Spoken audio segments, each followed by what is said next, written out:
Welcome, everyone, to today's session of Hot Topics in Nutrition. Let's Talk the Skinny on Fats, led by April Villante. This program is hosted by the Blum Resource Center. Over at the Blum, we are grateful to the nutrition team for this continued partnership. The recording of this session will be posted on our Blum YouTube playlist and our Blum Digital Resource Center. For those of you watching live, if you have any questions related to today's program, please feel free to utilize the chat feature throughout the session. At the end of the session, your questions in the chat will be used to moderate the Q&A. If you have any other questions or would like more information about resources and programs offered through the Blum, please visit our website at www.dana-farber.org/resource center or email us at blum_center@dfci.harvard.edu. Thank you all for joining us. I will now pass the workshop over to April. Thank you. My name is April Villante, and I am one of the senior clinical oncology dietitians here at Dana-Farber at the main campus. So today we're going to talk the skinny on fats. We'll review different types of fats and food sources, talk about the health implications of including these dietary fats, and then answer some commonly asked patient questions that we get. So to start, what are fats? Well, fats are really one type of lipid. And lipids are compounds that contain carbon, hydrogen, and oxygen that are hydrophobic or insoluble in water. There are three types of lipids that are found in foods. You have your triglycerides or fats, which for the focus of our discussion, we're going to speak about triglycerides since this is the only type of lipid in food where we have a dietary need, meaning our body can't manufacture it. So we have to get it from food sources. The other types of lipids in foods are phospholipids. These are important components of our cell membranes. The other type is sterols, which are also made in the body and an important part of cell membranes, and this includes cholesterol. So what are triglycerides? Triglycerides are composed of three fatty acid molecules. So if I direct your attention to the picture below, you will see that there is a triglyceride. A triglyceride is composed of these three fatty acid molecules depicted right here. The fatty acids are long chains of carbon atoms that are surrounded by hydrogen atoms, and they're attached to a glycerol molecule. The fatty acids will differ in their length of carbon in their chain, so that can give you short chain triglycerides, medium chain triglycerides, or long chain triglycerides. They also differ in their level of saturation, meaning how many hydrogen atoms surround each carbon. And they also differ in their shape. So what are the functions of fats? Well, in terms of foods, fats serve many functions. They give the flaky texture to baked goods. They make meats tender. They provide flavor and aromas, and they contribute to satiety or that feeling of fullness after eating.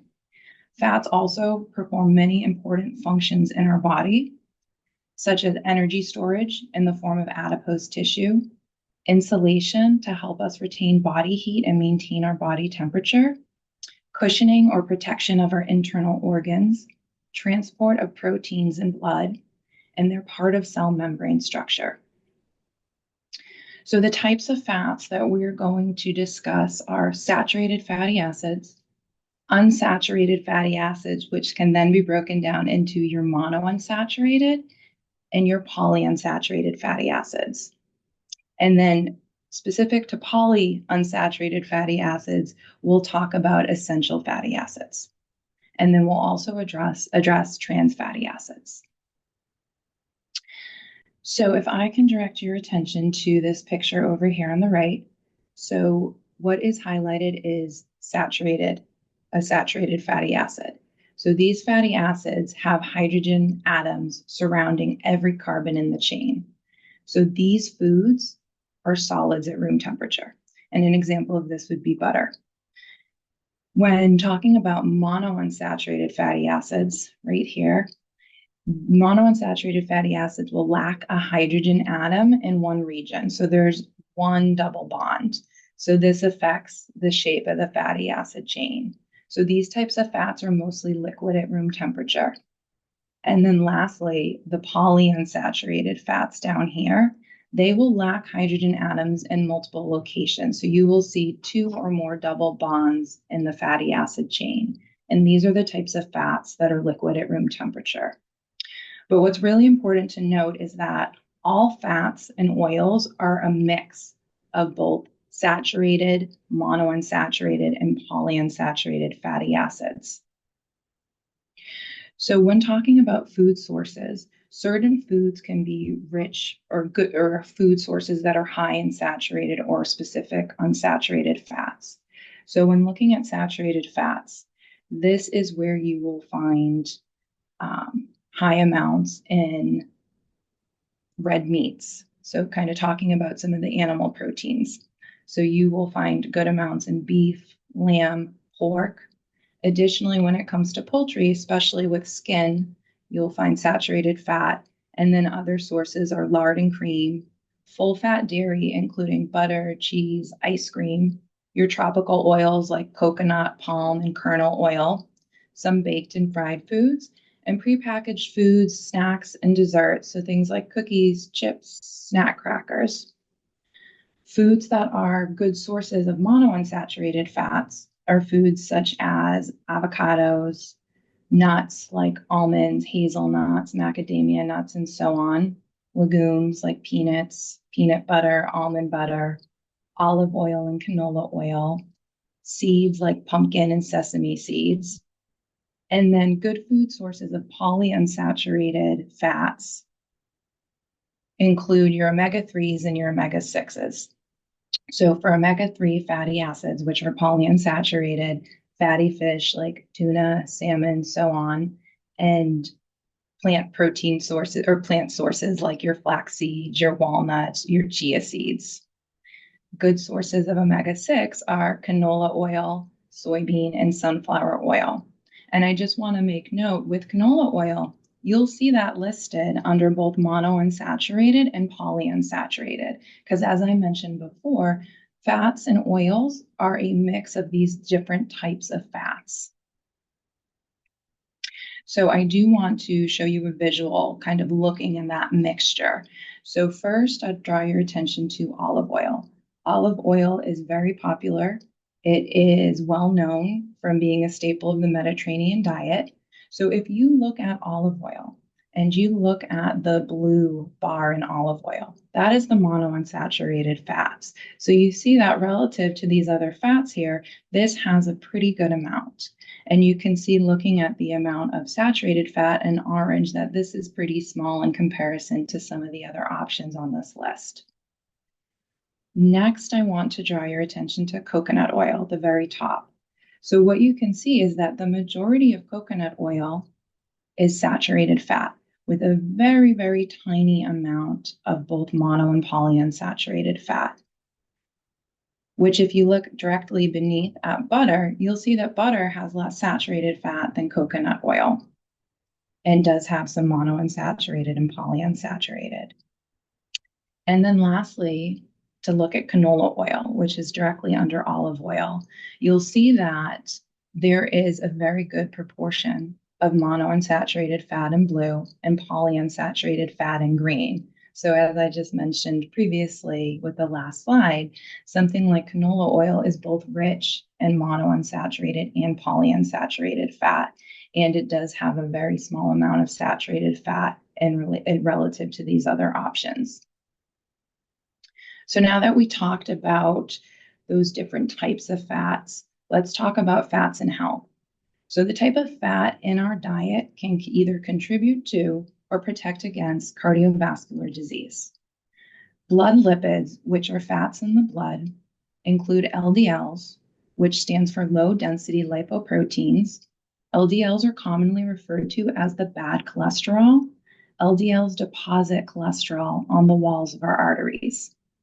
HDLs are high density lipoproteins and are often referred to as the good cholesterol. They help remove cholesterol from our body and deliver it to our liver for excretion. So when we have a diet that is high in saturated fats, we're eating foods with lots of saturated fat, that can increase LDLs. That can contribute to the formation of plaque that can block arteries, and it can increase triglyceride levels in the blood. In contrast, if you are eating a diet that is high in foods that contain unsaturated fats, your mono and polyunsaturated fats, this can decrease LDLs, increase HDLs. So you're lowering, the bad cholesterol, increasing the good cholesterol. This is what's promoting heart health. Dietary unsaturated fats also improve insulin sensitivity, provide anti-inflammatory effects, and support cognitive function and development. There is research that shows consuming unsaturated fat in place of saturated fat is linked to a lower risk of heart attack and death from heart disease. So the key point here is in place of. So when talking about fats, trans fatty acids are something to be aware of, particularly when it comes to health. So trans fatty acids are created by hydrogenation. So this is the addition of hydrogen atoms to an unsaturated fat. So adding hydrogen to atoms to a mono or polyunsaturated fat. So in this process, you are converting a liquid fat like oil into a more solid form, which extends the shelf life of that food product. It's used to create margarine from oils. These partially hydrogenated oils were a main source of artificial trans fat in foods. Meat and dairy products may contain small quantities of naturally occurring trans fat. Before the 1990s, there was little known about trans fat and health. And then in the 90s, there was research that was starting to show the adverse health effects. So, what we do know now is that trans fats are very detrimental to health. They change the ways in which our cell membranes function.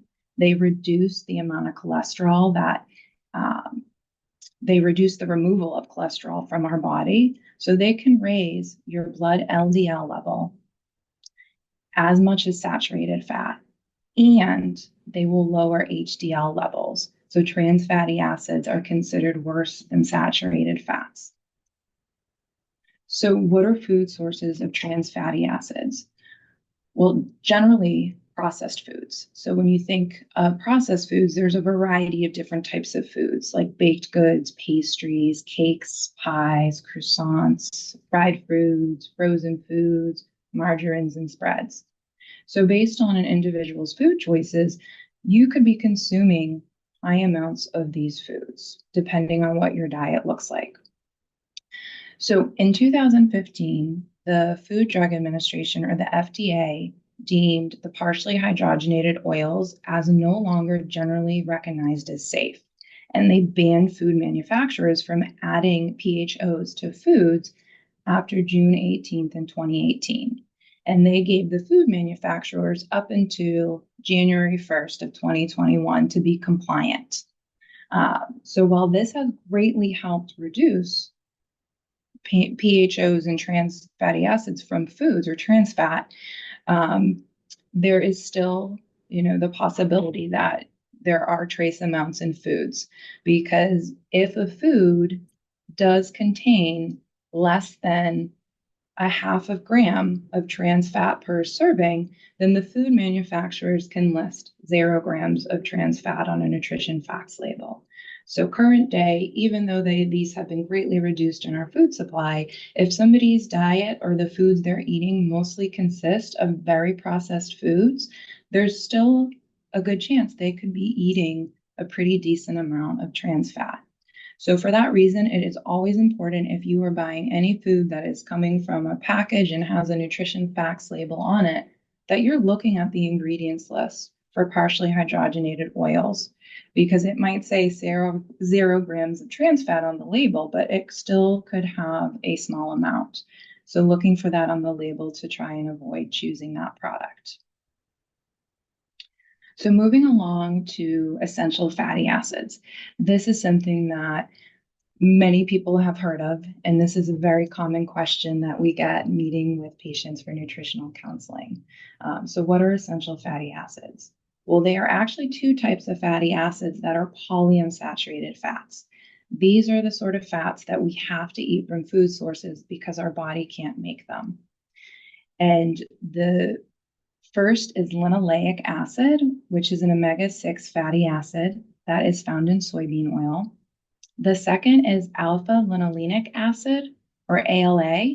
This is an omega-3 fatty acid that is found in plant sources like flaxseed, chia seeds, walnuts, canola oil. So in this visual over here, I just want to comment that omega-6 fatty acids like linoleic acid get converted in the body to arachidonic acid that we'll talk about again. And omega-3 fatty acids can be converted to DHA and EPA. So there are several omega-3 fatty acids that exist, but most of the scientific research has looked at DHA, EPA, and ALA. So DHA and EPA are considered the marine omega-3 fatty acids. They are the omega-3 fatty acids that are found in fatty fish. So they're not strictly essential because if we're consuming alpha linolenic acid, that can be converted to DHA and EPA, but it's very inefficient, the conversion that happens. So it is important to be eating food sources of this if possible.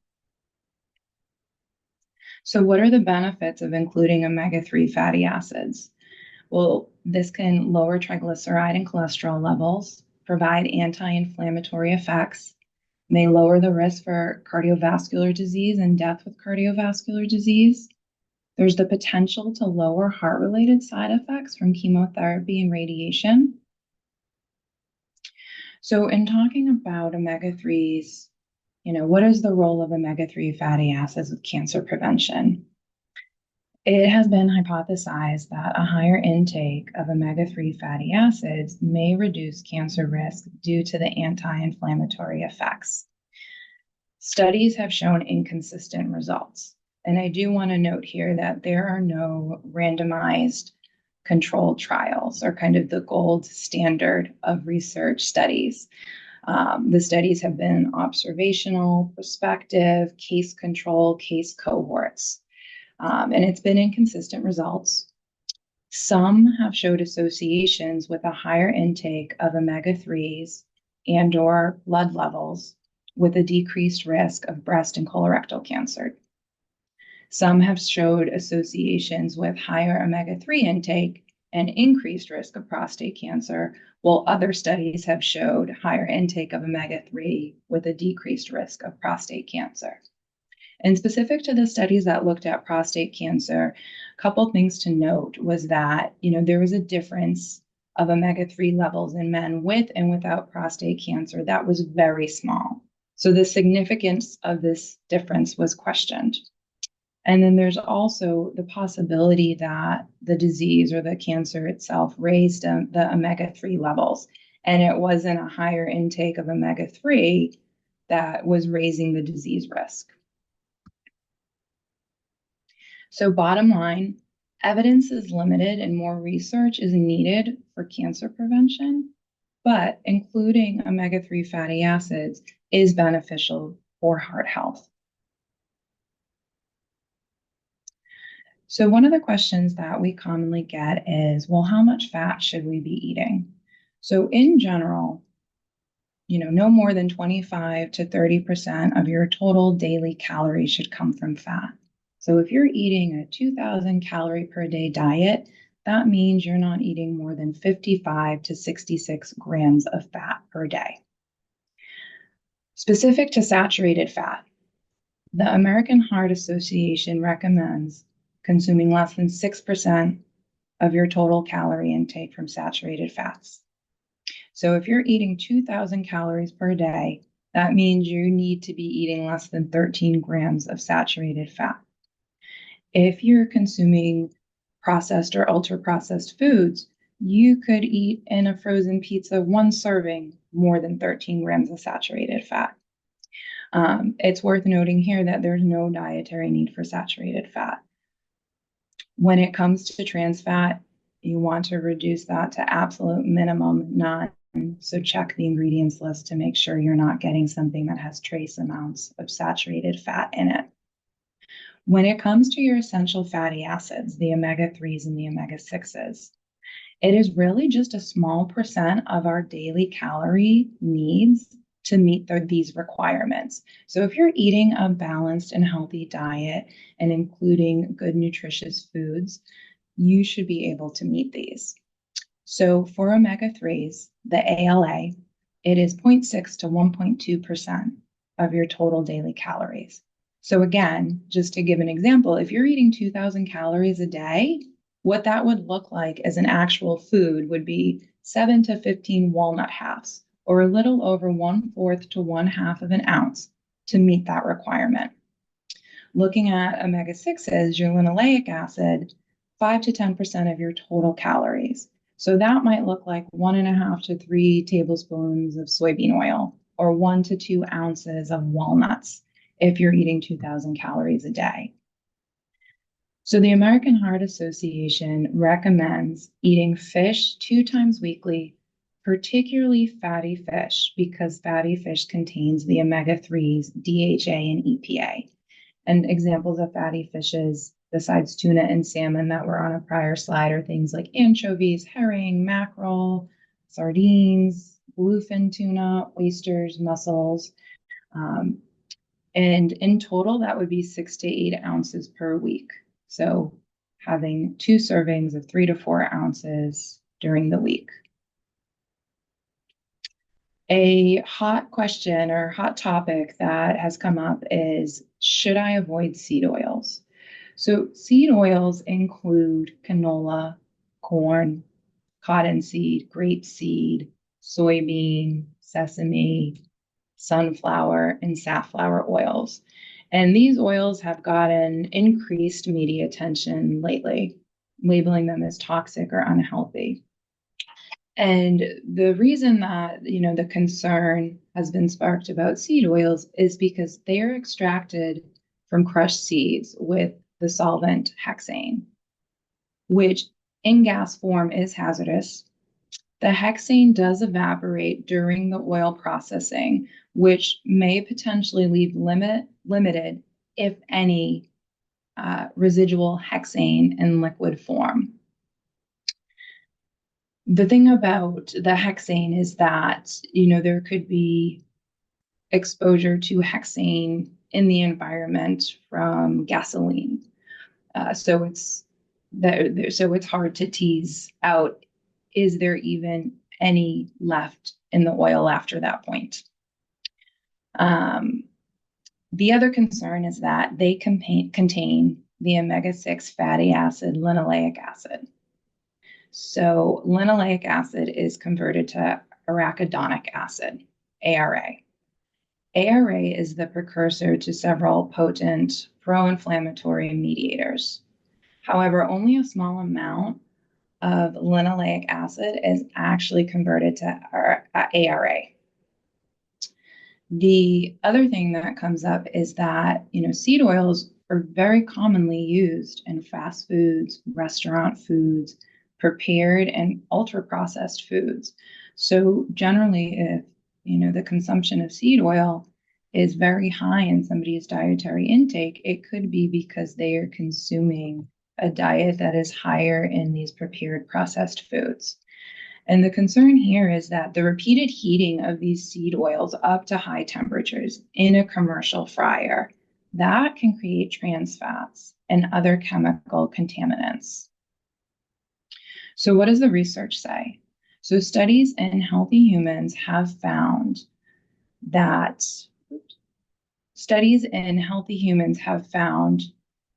increased intake of linoleic acid, or ARA, does not increase concentrations of many inflammatory markers and overall inflammation. Some studies have suggested that both may be linked to reduced inflammation. High omega-6 fatty acid diets are likely too low in omega-3 fatty acids. and inhibiting the anti-inflammatory effects of the omega-3s. So the big concern is that there's this disproportionate intake in what we're eating of omega-6 in comparison to omega-3.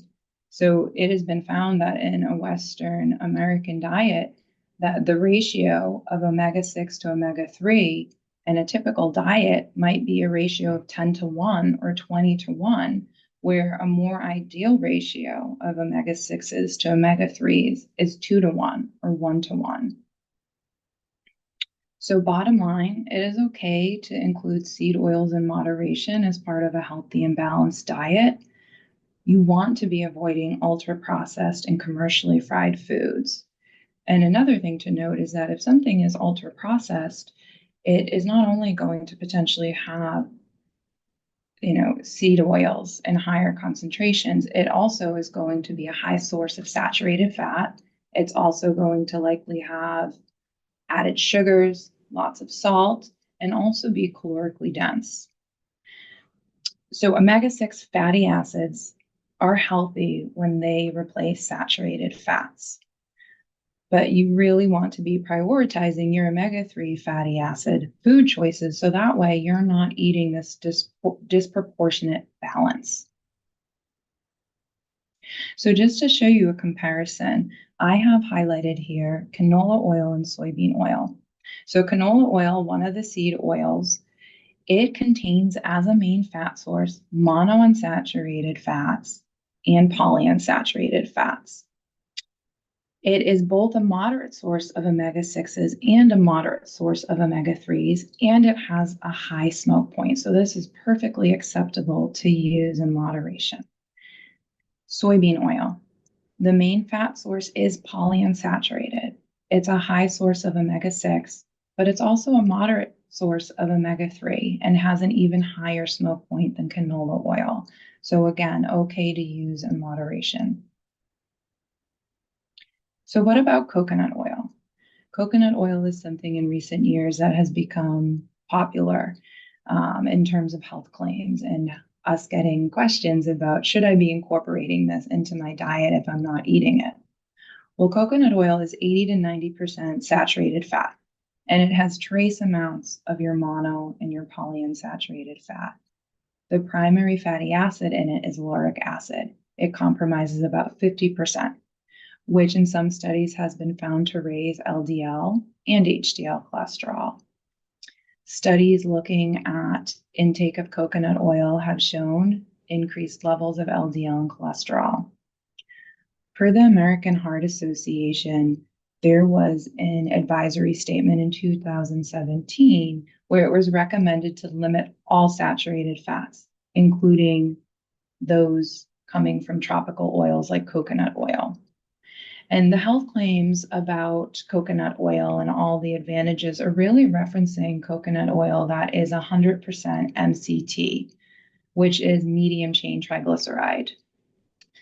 Medium chain triglycerides are easily absorbed and digested and available more readily for energy use. So for cooking, what oil do I choose? So when you're cooking at high heat or for a prolonged period of time, say you're roasting vegetables or you're sauteing, you want to use oils with a higher smoke point like canola, avocado, extra virgin olive oil. You want to avoid cold pressed oils for cooking because of the low smoke point and use these instead for dressings and marinades. And the smoke point of the oil is referring to the temperature at which it is going to burn and smoke.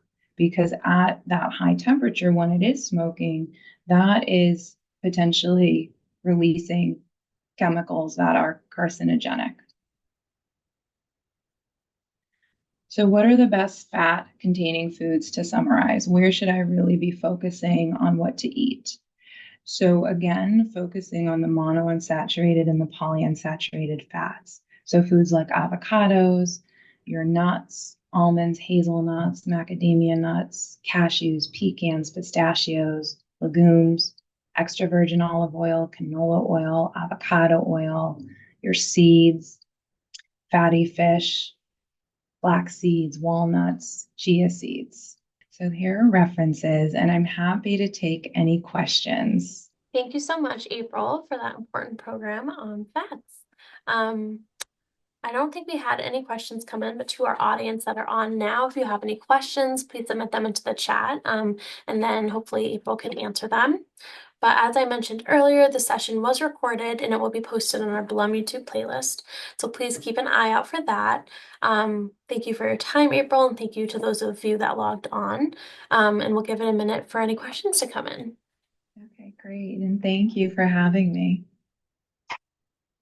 Well, if anyone thinks of any questions, you can reach us at the Blum email I said earlier, and I'll type it into the chat as well, blum_center@dfci.harvard.edu, and I will make sure to relay it over to April to answer. But thanks, everyone. Thank you, April, and thank you to the attendees. We really appreciate you being here. Thanks for teaching us. You're welcome. Thank you. Absolutely. Take care, everyone.